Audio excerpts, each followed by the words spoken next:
Folks, comics have been around for a century at this point. Even the most popular characters you've heard of like Spider-Man and Superman have been predated by even longer running comics. And the influence comics have had is astronomical. Sure, a lot of people say they don't read comics or they don't care about comics, but the influence comics have on the world as we know it can't be surmised. There's even things out there that you might love that you had no idea was based off a comic, like Snowpiercer is a great example. I watched Snowpiercer, having read hundreds and thousands of comics at that point, had no idea it was a graphic novel until like 5 years after I saw the movie. All this to say, it's been around for a long time, so a lot of people have a lot of opinions, and some of those opinions, well, they suck. But some of them are also good. A lot of them are probably good. And today, that's what we're here to talk about, opinions. I went online and I had you guys submit some of the hottest comic book takes that you could muster, and I've collected my favorite ones so far and put them into this video for me to rank and judge. And these opinions could range from anything, from a character you don't like, to an event that you think is underrated, to the direct market. Oh, come on. Don't make me talk about the direct market. You guys can't do this to me. So grab an age-appropriate drink, sit down, and let's rank some hot takes. Oh, the intro music should be happening.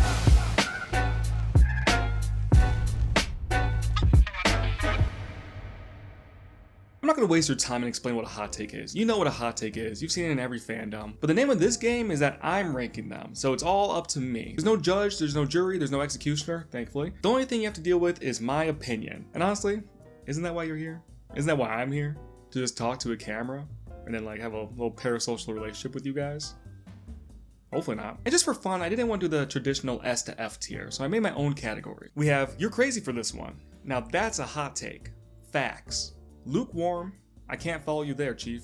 And jail. Now that's gonna be very objective, and I'm gonna be criticizing you as much as you're criticizing whatever you're talking about. So in the interest of fairness, I'm gonna put out some of my own hot takes out there for you to judge, and you can let me know in the comments if I'm crazy. My first hot take is that Bruno Redondo's art is okay. I think it's very good. It's satiating, it's satisfying enough, but everyone puts him on this like gold standard that I just can't follow behind. I think he's like really good, but I haven't seen a single thing by him that made me go, wow, how'd he do that? It's always fun when we get to experiment. Like Nightwing won an Eisner for the art and well deserved. There was a lot of experimentation going, and it was very hard to pull off some of the things that Tom Taylor wanted to do. But to me, he's not like what the gold standards of comics should be. He's just the average, and the average is very good. My second hot take for you to judge is I think leak culture is just evil. I think it's pure capitalism and it doesn't help anyone. Like most specifically for comics, but also for a lot of other things. I think the least evil of them is for video games. Personally, if like Marvel Rivals has a skin get leaked, that's not a big deal to me. That's whatever. People are already looking forward to these things. They're gonna go and buy them and just more excited to buy them. And for movies, there's like some give and take for that. Yeah, people get more excited when they see leaks, but also it ruins the movie. Like remember when Multiverse of Madness was coming out and there was like this big leak that like Tony Stark was gonna show up and Captain America was gonna show up and like all these actors were gonna return, and then none of that happened. And then people were mad at the movie. Like there's justifiable reasons to be mad at the movie. The movie's not good. But people went in with these preconceived notions and expectations because of leaks, and that ruined their experience with the movie. And I think that sucks. And it's even worse for comics. Comics need sales, and so sometimes these hype things can get leaked and hype up sales. But I've seen so many times where something gets leaked, like in Tom King's Wonder Woman, and people who said that they're going to pick up the issue decide to skip it because they didn't like what was being revealed. And it's only when the issue finally comes out did you realize, oh, they said this thing out of context to get a rile out of me and it worked. By then it's too late. People already lost sales. So I think it's really harmful for the comics when comics need more pushes and more excitement around them. And I've had leakers come to me and say like, actually we're helping sales and actually creators like it. And I've talked to a lot of comic creators behind the scenes, and none of them, not a single one, has told me, oh yeah, I liked when my thing got leaked. They've all complained to me. So these leakers are just hearing what they want to hear, or they're just not understanding that they have a business relationship with these people and they're playing nice. And there's some leakers that are just having a good time, and I don't know if I fault them for that personally, but the whole industry of leaking is basically the same as like a TMZ thing at this point. We're just trying to rile people up for engagement and revealing things to spoil them so that you can make money. It's all about money. It's not about the love of the art. I am sorry for that rant. I think my last hot take is gonna be that I think any YouTube channel or any TikTok channel or Instagram channel that is just word by word explaining what happens in the comic is lazy. That's not creative, it's not transformative, it's boring and bad. And that's again about capitalism, and it's an information war. People just want information so they could use it for themselves and look smart and blah blah blah. And people want to go into movies being like, actually I knew this going in. And I think all that sucks. I think it's boring and lame. Like if you have someone just explain to you what a comic is, you haven't read the comic, you are not knowledgeable enough to speak on it. And I've seen people who have watched these videos and taken things out of context because the video doesn't explain it justly, because when you actually read something, there's different meanings you get out of it versus when you you're reading a Wikipedia article or someone just telling you what to think. So are those really hot takes? Maybe not, but I know so many people who just like indulge so deeply with leak culture and just talk about leaks so openly as if they're not spoilers that I feel like I had to say something about that at least. And I know so many people who are just like, oh, I found comics through comic like tubers who just read the comics out loud. I'm like, yeah, that's cool that that was happening and that's what got you into comics. I wish it didn't. I wish there was something else. So maybe I'm wrong. Let me know in the comments. You know, that's just my hot takes. But now let's get into your hot takes. And starting off, we have one from @GL2814 on Twitter. And he says, if you're critically acclaimed, if you can draw giant 2-page spread battles or diverse alien races or great costumes, but consistently fumble black hair, you're not that good a comic artist, in my opinion. And for me, this is a hard agree. I think there's so many white artists out there who just have no idea how to draw black hair, and instead of doing the proper research of how to do it, they just totally phone it in. Like, there's so many black characters who are just bald, and it's very clear that's because the artist is like, well, I don't want to learn anything. And then sometimes you see a design, the hairline's pushed back like he's balding, or he has a widow peak like Vegeta. You're just kind of like, did you guys even look at a picture of a black person when you did this? Did you guys even try? Do you have any black friends or neighbors or baristas, anything? So I don't know if it's like a phoning in thing or they just don't care, but either way, I gotta agree. I think if you're not putting the time to learn other hairstyles, it means you're kind of a lazy artist in my opinion. It doesn't mean like you're the worst artist at all. You could still be a great artist. The example used in this one is Brian Hitch. I think Brian Hitch is a fantastic artist. I like a lot of his work. Ultimates is redefining of an era for a reason, and it's a lot to do with the art and what it was attempting to do and pushing a more realistic tone for comics. But yeah, the signs of a good artist is that you can learn how to draw anything. If you know how to draw like white people really well but not other races, I gotta look at you very, very sideways. Like, look at my boy. Look what they did to him. They got him look like he's trying to part the Red Seas. They gave my brother a 5-head. Dude looked like he watched Black Widow once and said, yeah, give me that. Like, something's not right there. This one I gotta put in facts. I don't know if it's really a hot take. I'm not sure how other people feel about it, but I think it's a good take. It's a critical, smart take. Aggressive? Maybe. Not as aggressive as that hairline. Next up is from Retro, who you can also find on YouTube. Great guy. He says, Icon by Dwayne McDuffie and Bright should be spoken about in the same light as all other classic long-form comic runs. It is required reading and the most disrespectfully underrated run. I 100% agree again. The original Icon run is something to be studied because it's not your traditional superhero story. You have two ideologies fighting in this comic. It's very clear which side McDuffie's on, but it's a very pro all-black story. And I think that's really hard to pull off and something we don't get to see a lot now. You have a superhero who's a black conservative mentoring a young black woman who is very clearly on the liberal side of the black community. It means that they engage with like really hard discussions that were really important at the time and are still important to this day. That's something I really like about Milestone Comics in general, is that they were really hitting on issues that were important and still feel important, even when I was growing up. I was reading this in the early 2000s, which is like 2 decades later. And even then, it still felt like I was like, yeah, this is still important. This is something I still see in my communities that we struggle with or that is being forced upon us. And I really like Icon series, especially because of the arc that Icon gets to go on. I don't think the comic very strictly says like Icon is a bad person or anything, but he is this alien that comes in thinking he knows what it means to be black because he looks enough like a black person, but he doesn't get to do the same struggles, and so his philosophies are just entirely different from the average black person in America, especially at the time. So watching two characters butt heads but still respect each other and grow and empathize with each other, I think is a really good just storytelling in general. But even reading Icon now, it felt like it was brave. It felt like a brave story that was trying to have a serious conversation with these characters and the readers. I really hope people try it out and give it a real chance, because it's an all-time run, and I can see a lot of people just dropping it immediately after learning about Icon's past and not wanting to really have that conversation with the comic. But we should be engaging and challenging ourselves through comics, and this is a challenging comic, but not like in a bad way. So this one's also going into the facts category for me. This one's from Neil, or Plasma Man Talks, on both Twitter and Bluesky.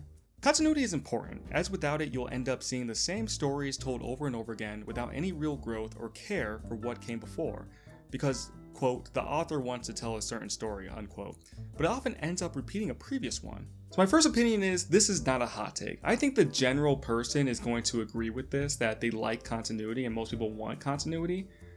However, my hot take is I disagree with this. Is continuity important? Kind of. I think if you're bragging that your story is in continuity, then yeah, it is important, because if you're just not following continuity, at what point is it, why even talk about it then? Why even bring it up? So I think if you're going to do a continuity story, there should be some consistencies. But I think consistency in character is a little bit more important than continuity itself. Because the extreme of this is that people do get upset over continuity in matters that I don't think matter. Like if in issue 1 of Hellblazer, John Constantine is just like, oh, I love vanilla ice cream. And then 50 years later, he goes, oh, I hate vanilla ice cream. And fans are like, actually, no, in this issue, who cares? Continuity in that regard does not matter. However, consistency of character I think does matter. I think it is really annoying if you're reading a story that's supposed to be in continuity with another story that's also in continuity and the character's acting wildly different.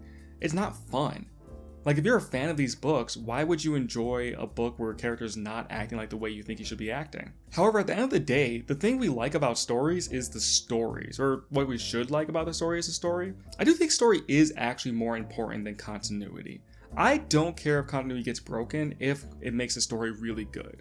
For example, if we look at Supergirl Woman of Tomorrow, in continuity, she isn't in a place when we leave her that she would be going on this type of adventure and be a drunk and be like very angry and frustrated and curse a lot. We don't really see her curse that much in continuity. However, even though her voice is incredibly different in this story, it still works and it's really beautiful.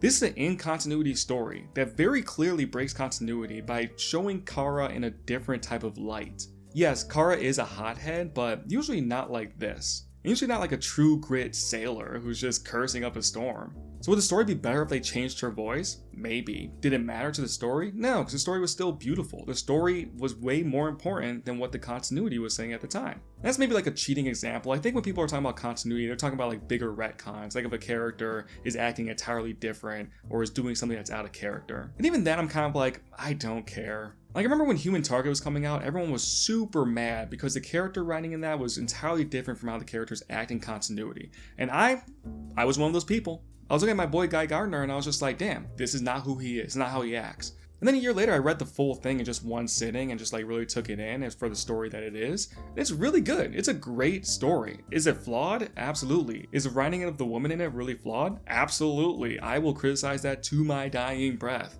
I don't care if it's a genre trope or not. It ended up not being in continuity anyway, but if it was in continuity, I would kind of be like, at the end of the day, like the story is good and there's gonna be new readers all the time who don't care about that. But I will say that the fact that Big Two act like one continuity really matters, but then will also in the same breath say stuff like, actually, we don't care about continuity if the story means more, is a little paradoxical.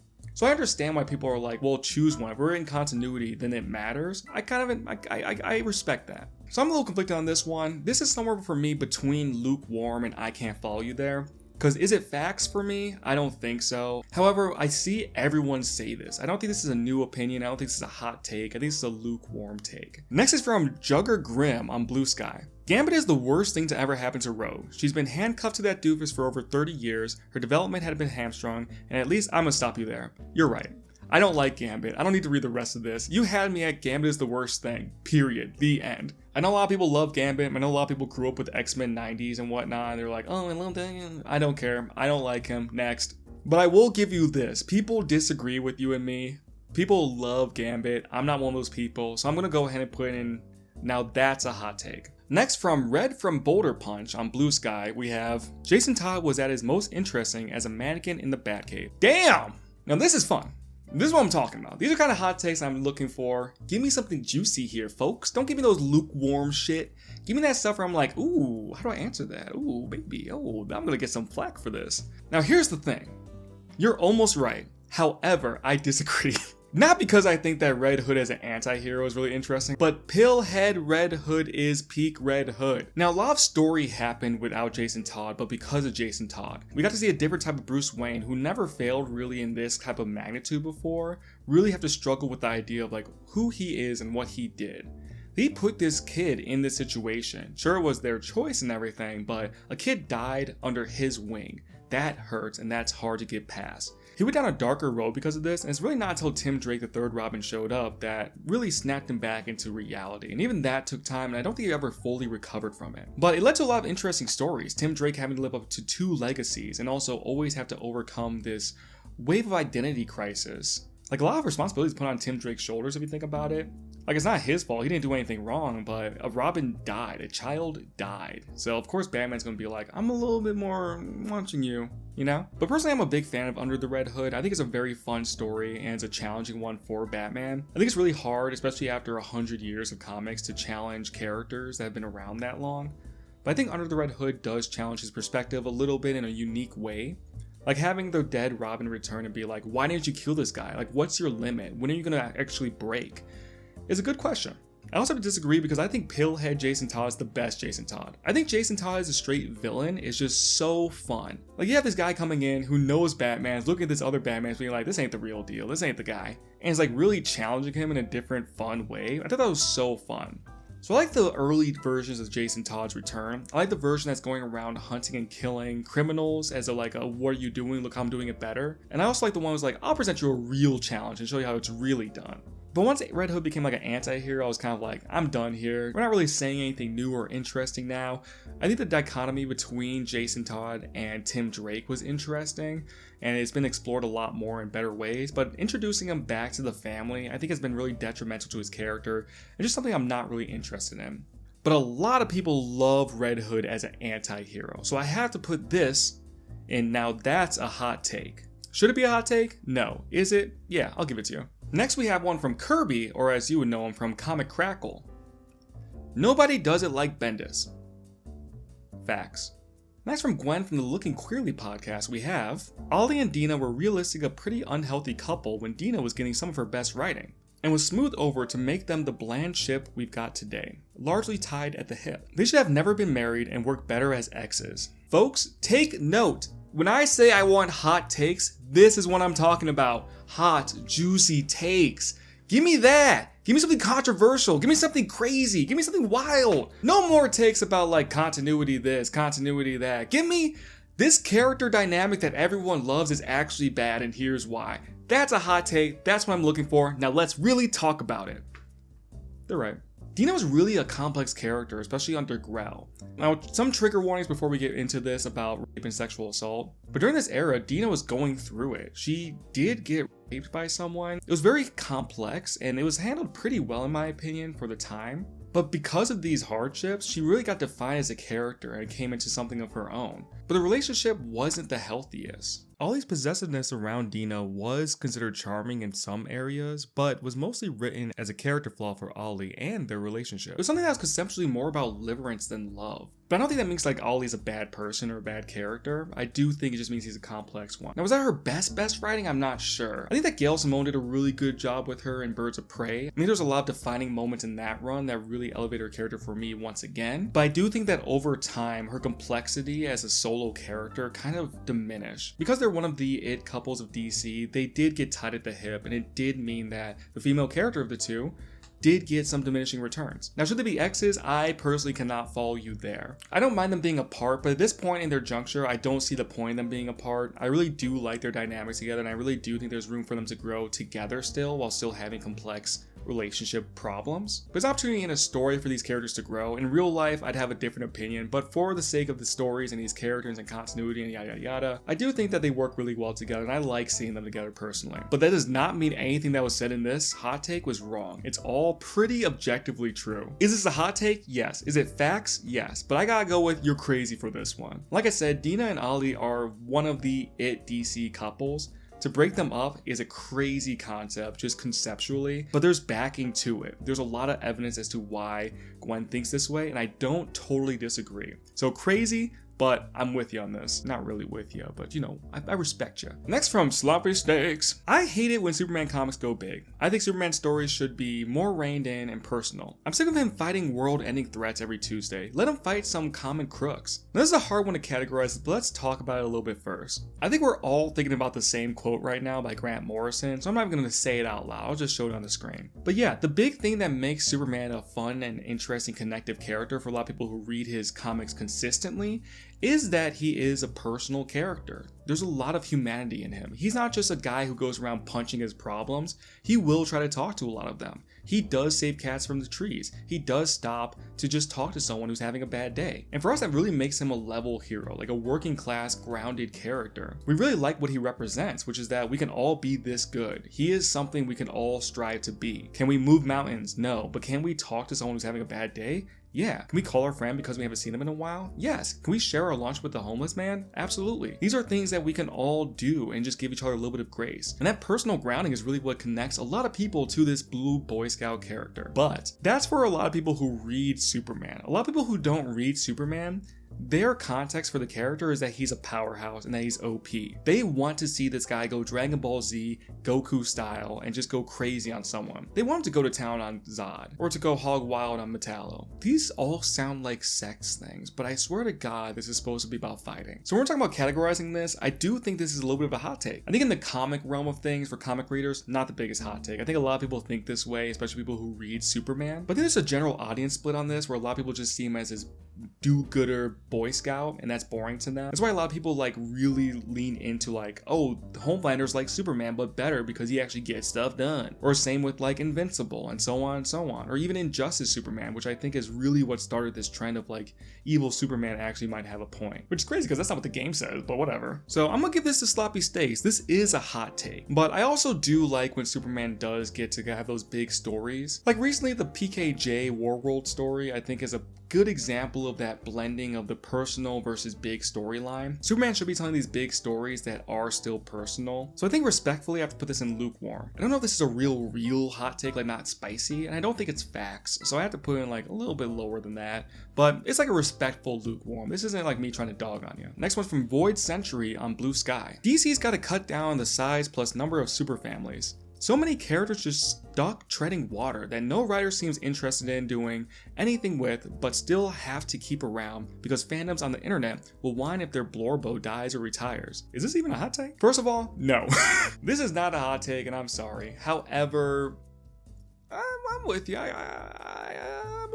What you putting down? I'm on like multiple sides of this. First of all, every single character ever is an OC. There's always like this argument I see that where people are like, oh, these writers are coming in and making new OCs just to like make money and royalties. That's not why they're doing it. They're doing it because every character is an OC and they want to like leave their mark on the mythos. They like the mythos, they want to be a part of it. And part of it is one, exploring new avenues. But now so many families are like so big and a lot of people do have like attachments to pretty much every character that ever existed that it is hard to like shrink these families or like even give certain characters less importance or focus than other ones. Like a good example is the Superman family. Like it's not the biggest superhero family, but even in that smaller family, you have two characters that are pretty similar between Connor Kent and John Kent. But John Kent is like the newer push by DC, and so John Kent got a lot of stories that a lot of people were just like, well, why not use Connor Kent, who already exists? Or why not use Khan Kanan, who already exists? And the reason is really just marketing. Like Superman's son is in this story. That's a big deal. Like a lot of people are just gonna buy a Superman son story more because it's new and it's really directly connected to Superman. Versus Connor Kent, who is like a clone of Superman and kind of his cousin, but also his brother. I mean, people like the character a lot, but you saw how his mini sold. It didn't. No one bought it. People complained and wanted it, but no one ended up buying it. I read it and I liked it. But it is weird though that sometimes a character is created but then no one does anything with it. Like recently Red Canary was like in that spotlight. They were a new character, everyone was like, how did they fit into the mythos? Who are they? What do they do? And then they were introduced and then immediately nothing happened with them. And we were told directly by writers like, oh yeah, we have plans for them. And it's been like 2 years now. But going back to like the continuity thing, I think I'm a big fan of stories. So if someone has a story to tell with a new character, they should go ahead and do it. Does that character have to stick around? No. Should fans usually get used to characters just being one-offs? I think they should try to. But I'm personally not going to hold it against the authors for wanting to do that. If editorial comes through and says they're going to do that, that's a different story.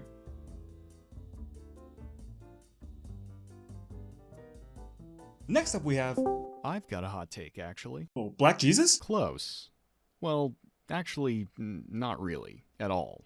Black Jesus? Oh wait, no, that's Doug from For Every Kind of Geek. Well, not in the flesh, but voiceover limbo. My hot take is that the concept of the status quo has done more harm than good over the years. Well, we really appreciate you stopping by and giving... You know, when you look back to the dawn of comics, you never really see much of a status quo. Wait, what? No. Every new issue brought a character or concept that added onto the mythology of these worlds, and through that lens, you get an incredible sense of momentum, as if the world is assembling itself issue by issue. But of course, over the years, fans got too attached to certain stories or characters, and as a result... Oh, sorry. I kinda got carried away there. This is my channel! You take your video essay shtick somewhere else, Doug. I should probably head back. Yeah, it's your own channel, that's fine. I'm just gonna... Yeah, skedaddle. Anyway, he has a point. In Doug's full hot take, he continues to add, you can easily keep these characters accessible by focusing on their themes instead of their lore, but the desire to return to a predetermined point always blunts the lasting impact of a story for me. Now, typically in the big two, Marvel and DC, stories after a run have to return to a starting point so the next person who picks it up has a clean slate to start with. This isn't always the case. Some characters like Daredevil are pretty famous for not doing that. They usually have a lot of long-lasting impact from the previous story that jumps on into the next story and carries through. I have some characters like Spider-Man where this is not normally the case. Spider-Man is such a flagship book that editors like to have him return to his starting point, so any new reader can hop on with the next issue 1 and kind of have nothing to really worry about for what came previously. I don't argue about this too much, but in my opinion, there's a long period of growth in Spider-Man's history where Peter Parker was allowed to continue to grow as a character. I would say that continues at least through the Jerry Conway run, and I could be mistaken because I haven't read the run in a long time.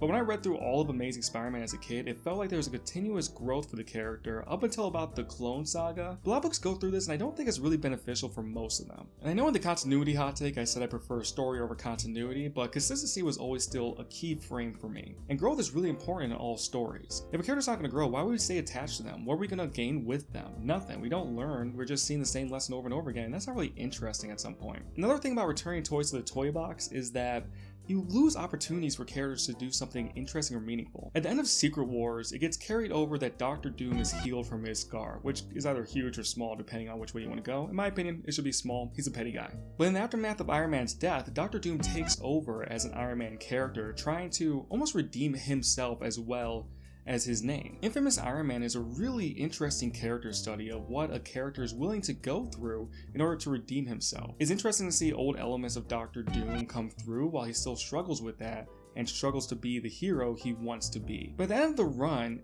the toys are returned to the toy box and Dr. Doom is given a scar again and he returns to the Dr. Doom nomenclature, or alias, I don't know what you say there, and makes his way back to Latveria. In the follow-up, which is the Fantastic Four book by Dan Slott, we see that Dr. Doom is just back to his exact old characterization. He's a tyrant again, he's mean, he's cruel, and he's selfish. It's a big turnover and it almost doesn't make sense. There's only so much we can know about behind the scenes, but I think it's very clear that Dan Slott wanted to play with Dr. Doom in his own way and in the more traditional way. So for his new Fantastic Four run, he had Brian Michael Bendis almost sabotage his own story in order to serve the new Fantastic Four book. Brian Michael Bendis was leaving for DC anyway, so I guess he probably just didn't care. But it meant that people who were in it for Dr. Doom's growth arc, it got abruptly cut down. Basically, he had this whole year of a story arc for this character that just meant basically nothing at the end of the day. It's not even that it feels tragic, because it feels like it wasn't supposed to end this way or this abruptly. It felt like it just happened to help another book. And so if you're only reading one book, you just have your ending kind of just like ruined for you. And I don't know, maybe Brian Michael Bendis always planned to end it exactly this way. Maybe it's the exact number of issues he wanted to do. Maybe it's the exact way he wanted this book to end.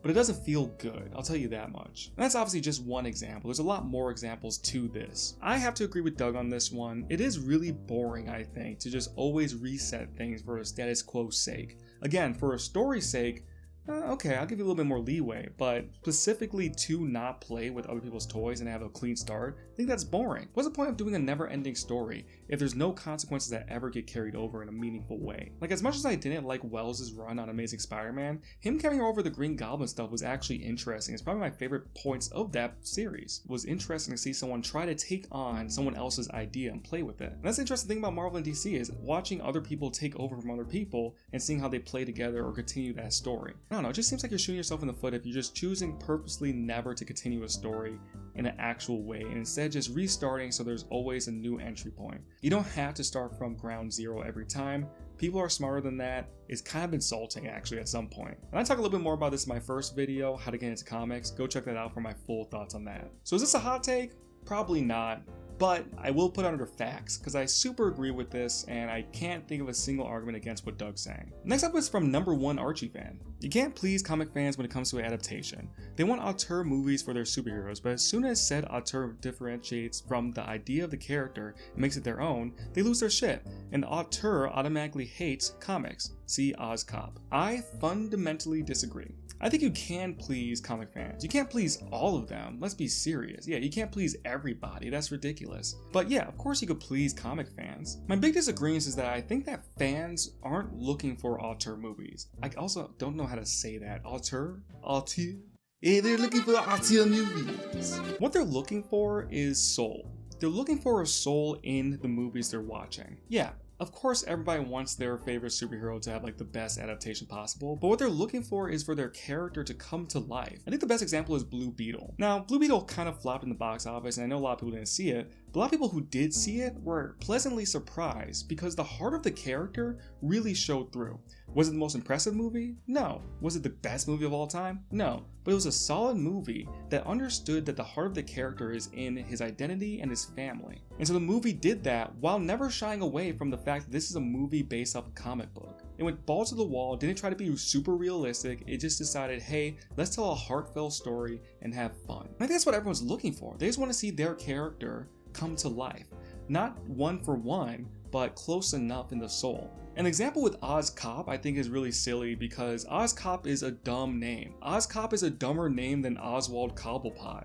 Like, they're both dumb names. I think people just like their comics and they want them to be respected. And so when you change things as simple as like a person's name because you don't think it's realistic enough, and then you make it OzCop and it's dumber somehow, yeah, I kind of agree with them. I think they're totally in the right for being annoyed by that. I mean, I made fun of it. I thought it was really stupid. So yeah, I just fundamentally disagree with this. I don't think most people are looking for this big fancy auteur movie, at least not in the sense you're thinking. I don't think everyone wants their movie to be the next Batman Begins or the next Zack Snyder's Man of Steel. What they're looking for is like their Captain America First Avenger. They're looking for their Donner Superman. Not in that it's like for kids or for all ages, but that it captures what they like about the character. It captures their soul. Like the First Avenger and Winter Soldier adapt stories, but both tell them in very new ways. And people like them because you could feel the soul of who Captain America is and what he represents. Not as an American, but as a character who sees a flaw in the system and goes and tries to work for the people. So I don't know, this is one of those hot takes I want you to like reassess and really think about what you mean by this, because it just sounds like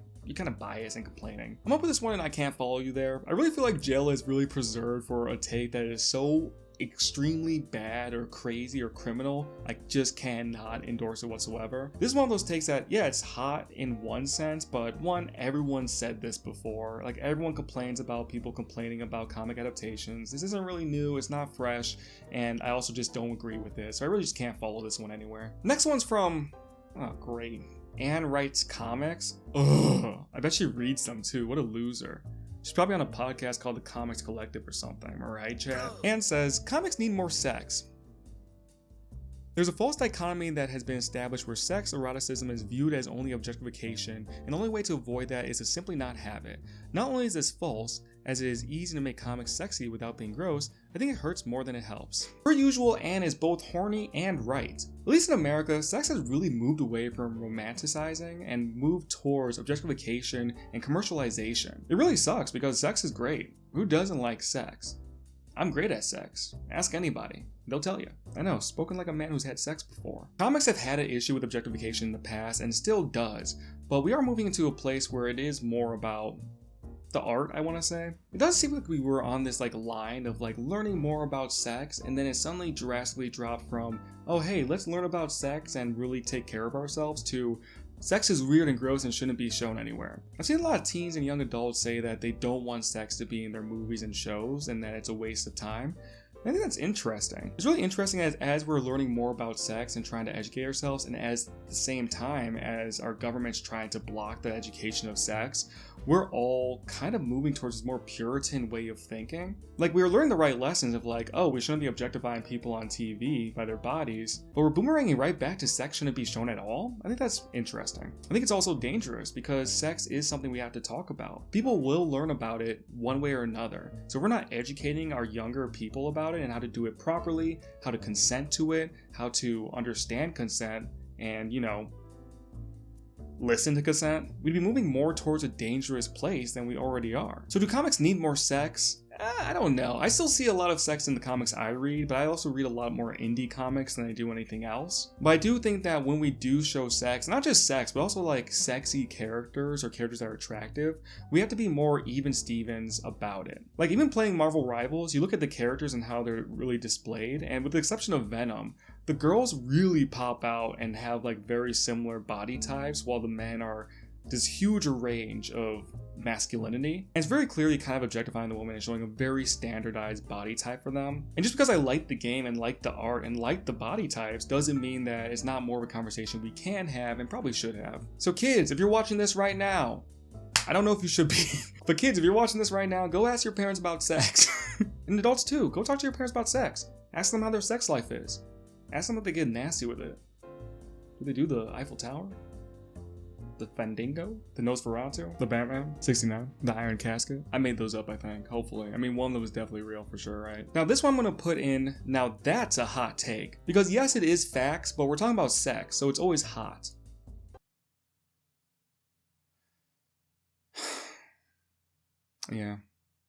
Yeah, I know. And last, let's go to one Dallas Taylor from the Comics Collective for his take. Very few comic book creators have a perceivable voice. Now that's an interesting one. You're probably wondering, what's a voice in comics? It's written on paper, Evan. How can they have a voice? I don't know. Every comic I read is voiced by Keith David, so he's really kind of saying that there's no perceivable identity in a lot of comic book creators. Like a lot of times you read a comic, especially in the big two, and you really can't pinpoint who's writing it. And that loss of identity is kind of interesting. Is it necessary for a book to feel like it's written by a certain person? Not necessarily, but I don't think it hurts either. I think someone having a voice really does help, one, their career, but two, helps audiences really understand what is or isn't clicking with them. In the Big Two world, I feel like the most distinct voices that people would recognize off jump are Brian Michael Bendis and Jonathan Hickman. Jonathan Hickman does a lot of world building, his voices are a lot colder normally, and he does a lot of data talk. And his stories also always have this air of nihilism or pessimism, where a feeling of optimism or hope is slowly starting to cut through. I never feel like his stories are really like depressing or anything, but there's very clearly an atmosphere he's trying to build that's cold, calculated, and kind of cruel, and the plot's usually around this idea of a hope that's trying to break through break through that. Water time. Meanwhile, Brian Michael Bendis is a lot simpler. I think he's a fantastic writer, one of my favorites, if not my favorite, and it's because of his dialogue. His dialogue kind of breaks the rules of writing. Most writers will tell you, whether it's for movies, TV shows, books, comics, anything, that dialogue is really there to move the plot forward. It's to show who the characters are, it's also to show where they're going, where they've been, and to give you information that you need to get to the next page. Brian Michael Bendis seemingly breaks this rule. However, he doesn't really. Sure, there's a few rare pair pages where literally nothing is being said, but it's just showing who the characters are, which is important but could be done better sometimes with like actual exposition being hidden inside of there. But when he's at his best, a lot of the times you have no idea that you're learning more about these characters or this story or this world through the dialogue. Brian Michael Bendis writes these characters almost as if the characters are actually here in real life, making mistakes as they're talking. They stumble over their words, they interrupt each other, they forget things, they go back and forth, they repeat stuff. They're just like very human, which can be annoying to some people, but for me, I love it. I fell in love with comics, I think specifically because of Ultimate Spider-Man by Brian Michael Bendis, and the big thing that connected with me was that these characters were talking the same way I did. As a kid, I stuttered a lot. I made mistakes. I was scared to say things. I took things back. I didn't always say what I meant, and people misconstrued it. And for Ultimate Spider-Man especially, every single page when this is happening, with that back and forth, one, it's fun, it's quirky, it's new, it's fresh, but at the same time, every single time, you are being delivered information about stuff that's coming up, digesting things that happened, or showing who the characters are in that moment so you can reflect on that later. It's really just brilliant, and I haven't seen anyone come close to replicating it. And I think there's other people with like more subtle voices, like Grant Morrison has a kind of more subtle voice. I think when I read their stories, I can usually tell who they are based on their kind of meta commentary about everything that's happening in the story, and also because of their oddball choices they always make for their stories. Frank Miller might be another one, or Alan Moore could be another one. It really comes down to tone,